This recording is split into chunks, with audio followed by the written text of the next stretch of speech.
Hello everyone, welcome back to my channel. It is Drew here from Lone Fox. I hope you're having an amazing day so far. Today's video is going to be a little bit of a different one. I actually really wanted to dive into a very specific topic, which I've kind of touched on in the past in videos before, where I've talked about room makeovers and kind of talked about my process for how I design a room from start to finish, like the process that I personally use. I feel like everyone's a little bit different. Some people like to start with a color palette, a mood board, whatever it might be. I wanted to share with you guys my process that I use for every single room and how I basically come up with my design and my ideas, my color palette, my story, and just create a very cohesive and nicely designed space. I figured this video would come at the perfect time because, as many of you guys know, I just moved into a brand new apartment and I'm going to be doing a ton of room makeovers in here. So yeah, I hope that this video is super helpful, and I did want to also give a humongous shout out to Alexandra Gator because I saw her do this video and then I had already been planning on this for such a long time. I just never got around to doing it, and I saw her do it and it really motivated me to do this video as well. I feel like everyone kind of does have a different way that they like to take on a room design. So if you guys would like to check out Alexandra Gator's video,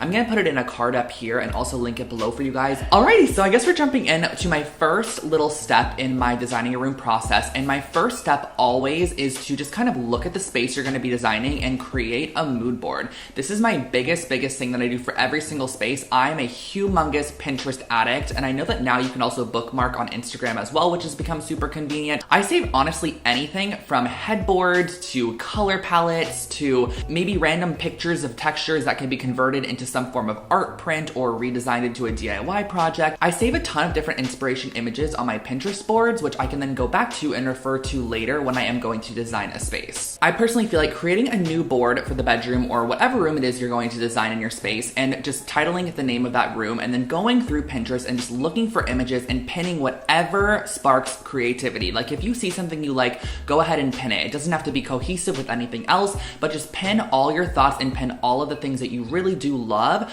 into one board. Even though it might be a huge mismatch of randomness, that's great because it's an amazing starting point for you to go through and kind of edit your board. So you're able to go through and take away or even add to what you already have. I feel like a lot of people have a hard time with mood boards because maybe they start creating a mood board, but it's leaning in a ton of different directions, which kind of can create a very scattered space in the end. Like for example, if you're pinning a ton of modern images, then you're pinning a lot of rustic images, and you're doing like farmhouse images, and then you're doing classic images.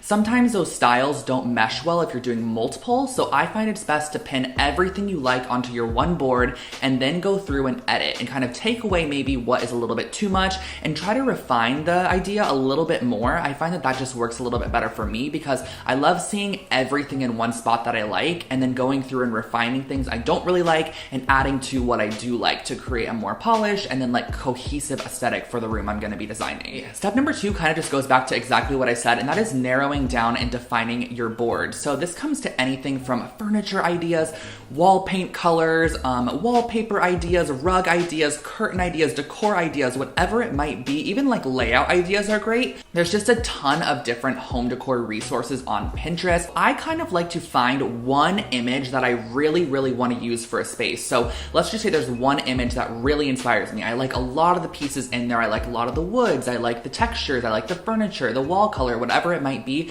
I find one image, and then once you click on that, it's actually really nice because Pinterest kind of recommends a ton of other options underneath that are a similar style. So I find that to be super helpful. If you scroll down from the original photo, you could find lots of other sort of images that look similar or add a similar vibe, and I like to go off of that. And once you start clicking around, you could find stuff in the same color palette, you could find curtains, you could find rug ideas, tons of different things, and pin them all to your board. Go back, edit your board, and you should have a more consolidated and concise like look at what maybe you want your new space to look like. So I find that curtain and rugs are the hardest part of any room. I don't know if that's just me, but personally, curtains and rugs are just so challenging because they really are so focal. When you walk in a room, the rug is honestly sometimes the first thing you see. It's the largest thing that kind of covers the floor, and curtains are just on the entire wall, especially in a room like the one that I have right now. And I get asked all the time, how do I choose curtains and how do I choose rugs? Again, guys, I am not an interior designer, so this might not be the most perfect method, but the method that I personally use, which I find works pretty well, is to see, first of all, for curtains, how many windows are in the room. So for example, my bedroom has 4 windows, which is quite a lot of windows to actually cover. There's actually 5 because there's one in the little nook area over there, but I'm not gonna cover that one. So I'm doing 4 windows, and I find that if you have more than 2 windows, trying to stick to a solid color curtain in just works a little bit better. I personally just always lean towards more like linen-y or gauzy materials. I'm not a huge fan of like blackout or like super heavy cotton fabrics or velvets. I don't know what it is. I just like a more lightweight, airy feel when it comes to windows because I feel like that's what they portray anyways. But let's just say you have one window in your bedroom, like my last window. I think adding a really fun maybe statement curtain or a pop, let's say you have a white wall, an easy way to add interest to that wall is just adding a more fun curtain to the space. So choosing from your color palette that you created in your mood board, maybe drawing some of the key colors that you really like. And then when you're out searching for curtains, you can kind of pull from the color palette and see if there's any curtains that maybe have bits of those accent colors in them. And now for rugs are the most challenging for me. I don't know what it is, but something I typically like to lean towards is something that is super subtle or super bold. Nothing in between. I don't know what it is. I just like one or the other. So for example, when I did Bretman's apartment makeover, I ordered a couple different rugs because I wasn't exactly sure what I was gonna like, and I ordered these from Rugs USA. Actually, the one I ended up using was from West Elm, but the West Elm one was more of a bold choice. It had colors of teal and like emerald and like a soft blue. So that one was a little bit more bold, and I ended up going with that because the space overall was just bold to start with. It had the crazy wallpaper, a velvet couch. So that space was a little bit different than a traditional kind of space that I would design. But then for Bretman's bedroom, I actually ended up opting for something a little bit more simple. It had a really basic kind of like pattern in it. That was a black pattern, adding a little bit of detail, but I pulled those colors from the more simplistic, calm color palette I was using in his bedroom.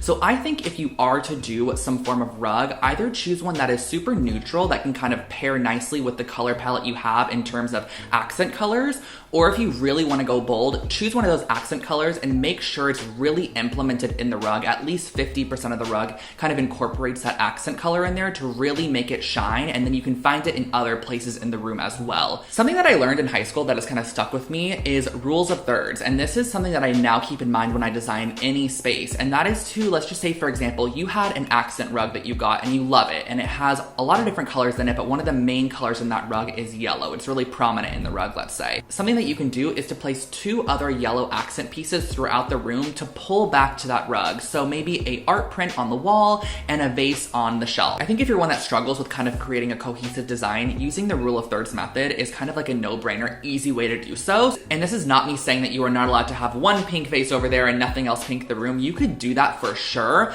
but I feel like a no-brainer method for maybe somebody who doesn't know exactly how they want to decorate their space or how to add accent colors, a rule of thirds is a great way just to kind of keep that in mind in the back of your head when you're shopping. Like you could find 3 pieces of similar colors, place them around the room, and it just makes it feel a little bit more cohesive than if you just had one random off color thrown in the corner, for example. You're able to pair it back with things and it just looks a little bit more finished and polished. Next up, we're going to talk about paint and wallpaper, which can kind of lean important or not important depending on the space you want to design. I know when I first started kind of like decorating my room, I always just loved white walls, and I still do love white walls. In my room right now, all of the walls are white, and I'm honestly not too sure if I'm going to paint them in here. I haven't decided yet, so that's definitely like something I want to think about in the future, of course, when I go to design this space. But paint and wallpaper can change up a space so much. And if you think about it like this, when you walk into someone's bedroom or you walk into someone's living room, whatever it might be, if you see a painted wall in their room, like an accent wall, or you see like a painted section in their room, it just already looks like they added so much time and they tried to make it look a little bit more personalized and like their self. What I like to do when I'm choosing paint color for a space is really think about the overall vibe I want the room to portray. You can have a lot of different vibes. There can be a light and airy feeling. You can have more of a moody, dramatic feeling. You could have like a warm and cozy feeling. You can have a super modern and minimal feeling. There's a ton of different aesthetics that you can go for. This is another great way to go back to your mood board and kind of look at the pictures and see what space you could imagine yourself living in. What vibe do you want to feel every single day? Do you want to walk in your room and do you want it to have like a moody vibe,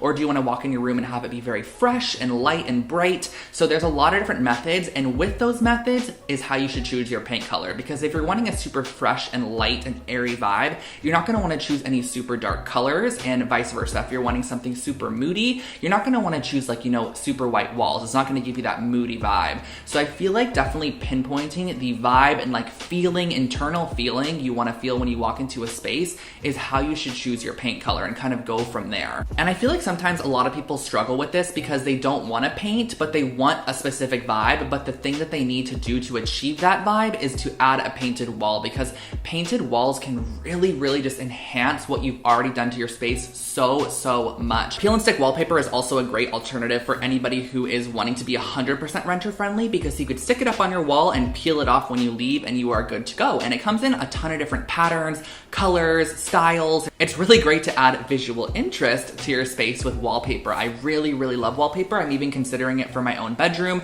Peel and stick for me is always the way to go. I'm never gonna like glue wallpaper on my wall, like absolutely not, I'm sorry. So there are options, of course, so kind of consider which one weighs out and maybe fits your space the best. All right, so let's talk about furniture now. Now, furniture is something that is kind of a little bit challenging because there are so many different styles of furniture. There are so many different finishes of furniture, types of furniture, silhouettes of furniture, and there's also so many different prices of furniture, which everyone knows furniture is not always cheap. So I wanna give you guys kind of two methods for furniture, and these are definitely more of like a beginner method. So if you're somebody that doesn't maybe have a super keen design eye, for example, which is not me saying that you don't, you watching right there, but let's just say, for example, maybe you don't, you really don't have a great design eye. Something I think that you should keep in mind is for your space, if you are doing like a lot of different furniture pieces, try to keep them in the same tone or the same color family. For example, if you are doing a wooden bed with a wooden dresser with wooden nightstands, try to keep all those wood tones in the same family and don't do a light wood bed with a medium wood dresser with dark nightstands. Like,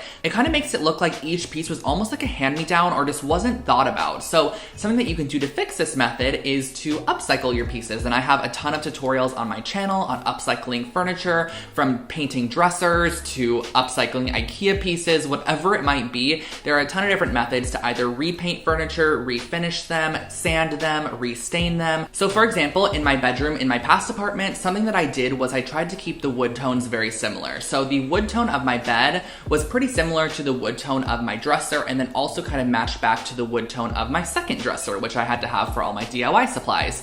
And then the main accent color of metal was black. So I spray painted the legs on my desk black, which then corresponded back to my black clothing rack. And then I also made sure that my curtain rod and my mirror frame were black as well. So all of the metals kind of matched, and it just made the space feel a little bit more cohesive, as opposed to having a silver mirror, a gold bar, a bronze toned leg desk, and then a silver clothing rack. Like, having your metals kind of matching is a great way to kind of make sure your furniture looks more cohesive, and then having your wood tones matching as well. And then of course, if it comes to painting your furniture pieces, maybe keep the paint color or the paint tones similar. That way they look a little bit more cohesive as well. The last step in finishing a room design is decorating, and this is my personal favorite part. And something that I do when I'm decorating a space is, again, go back to my original mood board and pick and choose things I like about those spaces. A lot of spaces, of course, are decorated on Pinterest because they want to give you that inspiration and that vibe. So from those decorated spaces, you can pull direct pieces that you like let's just say they have a terracotta vase there.